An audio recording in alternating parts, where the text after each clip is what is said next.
My name is Kate Mackenzie. I'm the Stewardship Coordinator for the Rocky Mountain Program area for the Nature Conservancy of Canada. I'm going to talk today about our Luxor Linkage Forest Resiliency and Restoration Project. So just a little background on the Nature Conservancy of Canada. NCC is a nonprofit land trust, and we work across Canada to protect important habitat for conservation, and we manage those lands for the long term. So just for some context, the Luxor Linkage property is located in the Columbia Valley, and it was acquired in fee simple by NCC in 2016. On the map here, the property is highlighted in red, so about 15 minutes north from Radium, and it's surrounded by both private land and other protected areas like the Kootenay National Park.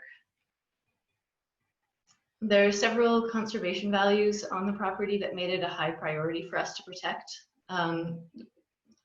Number one, it lies in a high capability grizzly linkage zone, so it helps connect core grizzly bear habitat in both the Rocky Mountains and the Purcells, and also provides movement corridors for other wildlife.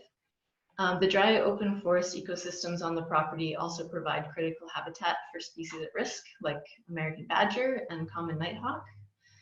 And finally, the property also protects a portion of the Columbia Valley wetlands. So ultimately, these values serve as the why we started this project, and in particular, we wanted to address the need to improve the quality and function of the grassland and open forest ecosystems. So often when we talk about improving condition, we are really talking about mitigating threats to those ecosystems. In the case of Luxor, the primary threat is the long history of fire suppression that has caused forest ingrowth, as well as encroachment of trees on grasslands. So just as a bit of history, interior Douglas fir ecosystems in the Rocky Mountain Trench used to be maintained by frequent low intensity fires. But fire suppression over the last century or so has allowed for a higher density of trees to grow on the landscape. So this becomes a problem because the trees crowd out the native grasses in the understory, and ultimately that reduces forage that would be otherwise available for ungulates like elk and bighorn sheep. Ingrowth also increases the risk that low intensity grass fires that are natural on the landscape will actually jump into the canopy and become high intensity crown fires. So these pictures here on this slide show what most of the forest looks like on Luxor at the moment. So you can see that there's a lot of crowding going on with small conifers growing in the open areas. So the overall vision for the project is to improve habitat for wildlife and restore critical habitat for species at risk, while also safeguarding local communities from the threat of wildfire. So we're actually heading into the third year of this project. So the goal for this year is to restore between 10 and 20 hectares and transition closed forest to a more open forest condition. This will build on the 36 hectares that we've already done since 2017. And generally, we're aiming to decrease the stem density in these areas to around 400 stems per hectare on average. So that will open up the canopy and allow for understory grasses to thrive. So we always start out these projects by developing a vegetation management plan that will outline our long-term goals and guide our overall activities on the whole property. So from that plan, we get a map that sort of looks like this one. And essentially everything that is on the property outlined in green are areas that have been identified as needing some kind of ecosystem restoration treatment. And these areas circled are where we've already started working, and it's likely where we're going to continue our work this year. So the next step is to hire a registered forester to write us a stand management prescription to guide the annual forest thinning treatments. Essentially, we get something that looks sort of like this. It's just an example of the type of data that we get in a prescription. So it basically outlines what the stand conditions currently are based on a series of plots that are established. And it outlines what trees need to be removed in order to meet our objectives. So we also get a map, like that one on the right, outlining the treatment unit boundaries that we'll take on in a given year. So once the prescription's prepared and the budget is in place, then we start hiring forestry contractors to actually complete the slashing work. So they'll complete the work based on what has been outlined in the prescription. So generally that involves targeting young Douglas fir and lodgepole pine for removal.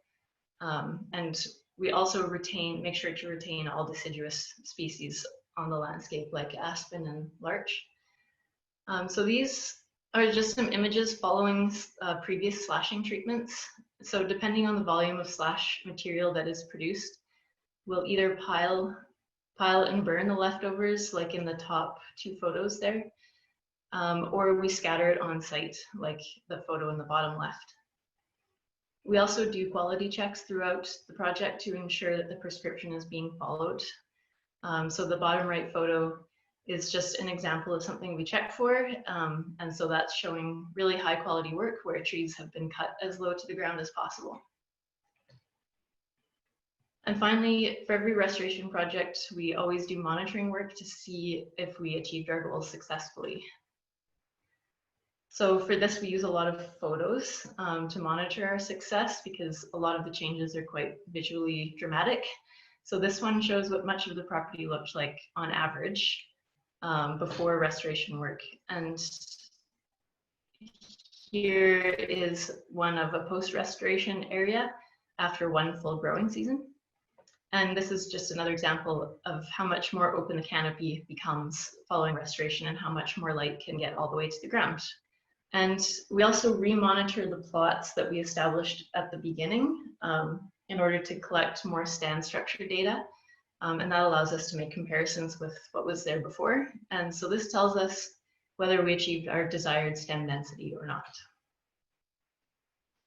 So many of the conservation benefits for this project I've sort of touched on already. We're mainly trying to improve habitat for wildlife, but there are also a few community benefits as well that come from a project like this. So for instance, attracting more wildlife means there's more opportunities for nature appreciation.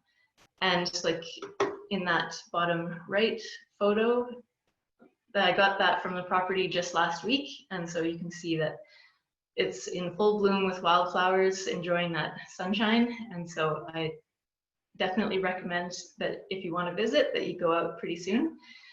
But I would say one of the main benefits to communities really is the lowered risk of that local high intensity crown fire.